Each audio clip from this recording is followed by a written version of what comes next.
স্বামীর দাম কিসের জন্যে? স্ত্রীর কারণে।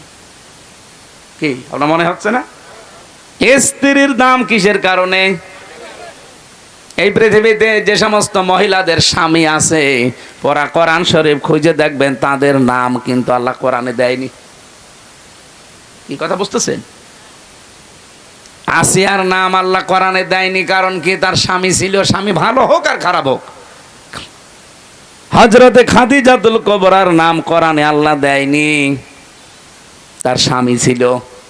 হযরতে আয়েশার নাম কোরআনে আল্লাহ দেয়নি, তার স্বামী ছিল।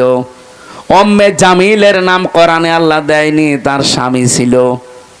কিন্তু যে সমস্ত মহিলাদের স্বামী নেই, ওই মহিলাদের নাম আপনি দেখবেন আল্লাহ কোরআনে উল্লেখ করেই দিয়েছেন। হযরতে মারিয়াম স্বামী ছিল, বলেন বলেন, তার নাম আল্লাহ কোরআনে শুধু দেয়নি তা না, পুরো একটা সূরা দিয়ে দিয়েছেন। রব্বুল আলামিন বলেন, হযরতে মরিয়মের নাম একবার দুইবার না, কতবার কোরআনে উচ্চারণ আছে। কারণ পৃথিবীতে সবচাইতে গুরুত্বপূর্ণ একটা মেয়ে লোকের জীবনে যেটা স্বামী, সেটাই তার ছিল না। মা বোনেরা বিভিন্ন জায়গায় যারা বসে আছেন, স্বামী যাদের নেই তারা কিন্তু টের পাচ্ছেন যে কি জিনিস হারিয়েছি। আর আমরা তো এই সমাজে দেখতে পাই যাদের স্বামী নেই, কত মানুষ তাদের দিকে বিভিন্ন নজরে তাকায়। তারা যে কত অসহায়, কত রকমের উলটপালট কথা শোনা লাগে এই সমাজে। রাস্তা দিয়ে হেঁটে গেলেও একটা মানুষ আশেপাশে মন্তব্য করে যে ওই যে যাচ্ছে, ওর বাংলায় বললাম না আমি, বলে না? এই জন্য স্বামী যাদের আছে কদর করবেন, সম্মান করবেন।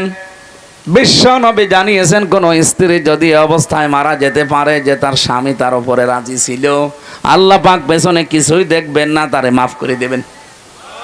আরো জোরে বলেন সুবহানাল্লাহ। মেয়ে লোকের দেখি না এইসব নেই, ও আরো গল্প করে মানুষের কাছে যে এলাকায় সবাই আমারে ভালো বলে, শুধু খোকার বাপ আমারে দেখতে পারে না। তোর এলাকায় সবাই ভালো বলার দরকার কি? ভালো বলা লাগবে তো এইটা। হ্যাঁ, কথা বলেন না কেন? এই যদি তোরে ভালো না বলে, তামাম দুনিয়া ভালো বললেও আল্লাহ রাজি হবে না। এই জন্য মেয়ে লোককে যদি মরে যায়, স্বামী যদি লাশের পাশে দাঁড়িয়ে বলতে পারে না আমার স্ত্রী কিন্তু সত্যি আমার মন মতো, আমি তার উপরে 100 ভাগ খুশি, আল্লাহর কসম ওই মেয়ে লোকের ছোটখাটো আমলগুলো আল্লাহ মাফ করে দিয়ে নিজেও খুশি হয়ে যাবেন। এখানে আমরা যারা স্বামী আছি, মন থেকে বলতে পারবেন যে আমার স্ত্রীর উপর আমি 100 ভাগ খুশি। এরকম স্বামী হাত তোলেন তো। এই আন্দাজে হাত তোলো, প্রতিদিন 2বার করে ঝগড়া করে আবার হাত তোলো না। ওই রকম মহিলা আছে কম, রাজশাহী থাকতে পারে, এসব আল্লাহর ওলি। এখানে সম্মানিত মা বোনেরা, আলহামদুলিল্লাহ আমি অন্যান্য জেলার তুলনায় আজকে 2 জন স্বামী পেলাম, তারা হাত তুলেই জানিয়েছে যে আমার স্ত্রীর উপরে 100 ভাগ রাজি। আল্লাহ যেন ওই স্ত্রীর মতো আমাদের সবার স্ত্রীকে বানিয়ে দেয়। তাহলে আমি যেটা বলছিলাম, এই পৃথিবীর ময়দানে একজনের দাম বাড়ার পেছনে আর একটা জিনিস দায়ী বা তার পেছনে কাজ করে, হন্নালিবা সল্লাকুম ওয়া আনতুম লিবাসুল্লাহুন্না। স্বামী স্ত্রী একে অন্যের পোশাক। কি পোশাকের কাজ? কি পোশাকের প্রায় 27টা কাজ আছে। 1 নম্বরে পোশাকের কাজ হচ্ছে, পোশাক মানুষের লজ্জা স্থান ঢেকে রাখে। কথা বলে না কেন? স্বামী স্ত্রী 2 জনের কিন্তু এই চরিত্র হওয়া লাগবে, একে অন্যের দোষ গোপন করে রাখবে। আর আমরা না, পরিবারের দোষ আরো বিভিন্ন জায়গায় একে অন্যেরটা বলে বেড়াই। 2 নম্বরে পোশাকের কাজ হচ্ছে, পোশাক মানুষের সম্মান বৃদ্ধি করে। বলেন তো, এখানে আমি যে পোশাক পরে এসেছি, এই কারণে আপনারা আমার উঠতে দিলেন। আমি যদি ন্যাংটা হয়ে আসতাম, যত বড় আমির হামজা হোক উঠতে দিতেন, বলতেন নাউজুবিল্লাহ আস্তাগফিরুল্লাহ। হযরত শেখ সাদী রহমতুল্লাহ আলাইহি ওনার কিতাব, দুইটা প্রসিদ্ধ কিতাব আর বস্তা আমি পড়েছিলাম ওই জামানায়।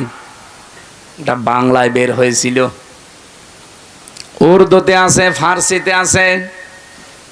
ওই সময় যেহেতু উর্দু পড়তাম কওমি মাদ্রাসায়, গোলিস্তার বস্তা দুইটা বই আমি মাঝে মাঝে পড়েছিলাম। একটা ঘটনা আমার মনে পড়ছে।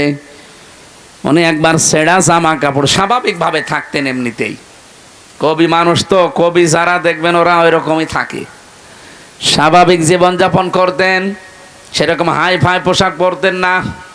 এক দাওয়াতে গিয়েছেন, মানুষ তারে চিনতে পারে নাই, খাবারও দিতে চায় না, অথচ পরে ওই অনুষ্ঠানে তিনি সেই রকম উন্নত পোশাক পরে, রাজকীয় পোশাক পরে এসেছেন।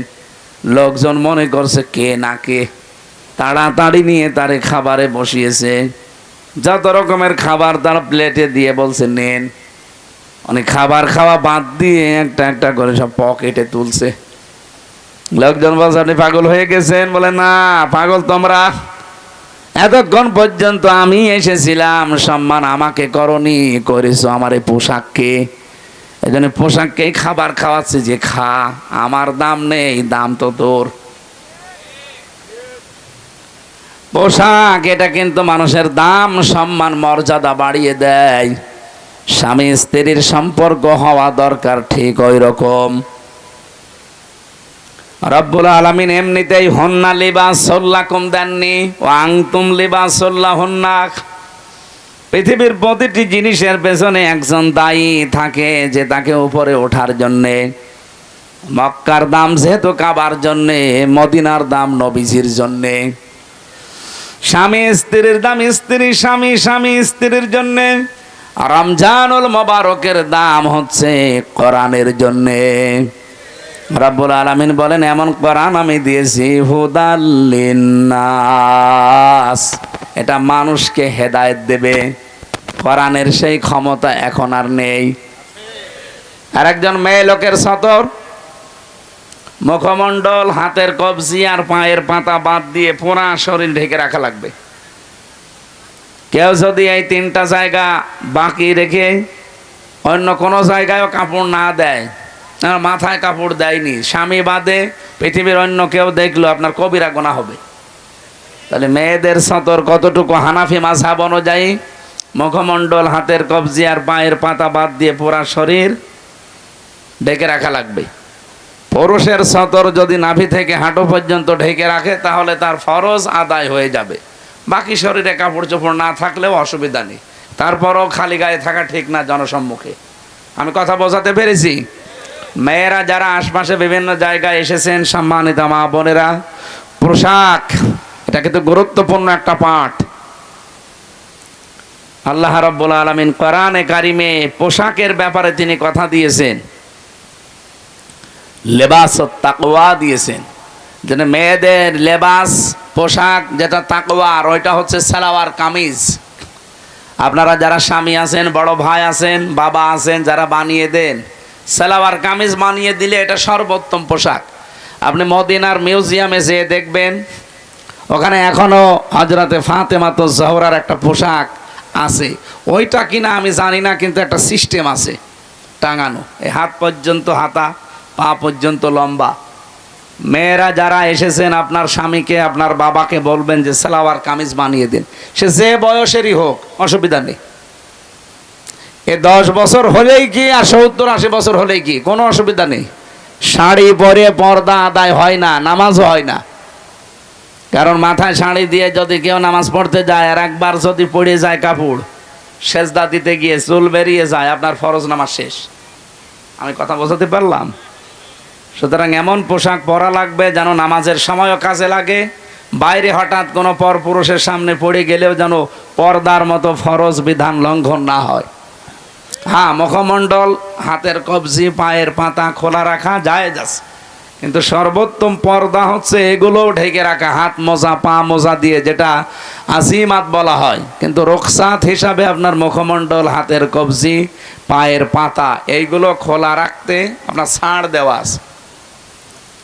এজন্য আশা করছি আমরা এখন থেকে সামনে মেয়েদেরকে মাদেরকে বোনদেরকে এরকম পোশাক বানিয়ে দেব। মারা বোনরা বউরাও আপনারা স্বামীকে এটা বলবেন যে আমার হাত পর্যন্ত হাতা দিয়ে বানিয়ে দেন, পা পর্যন্ত লম্বা, নিচে ছায়া থাকবে বা পায়জামা থাকবে, ভেতরে ব্লাউজ গায়ে দেওয়া লাগবে, ওপরে একটা ওড়না দেবেন, এমন সেলাই করে নেবেন দরকার হয় দর্জি দিয়ে, যেটা শুধু মাথাটা আর মুখটা এতটুকু বেরিয়ে থাকবে, মুখটা পোড়াটা ঢেকে যাবে, এমন সিস্টেম পাওয়া যাচ্ছে এখন।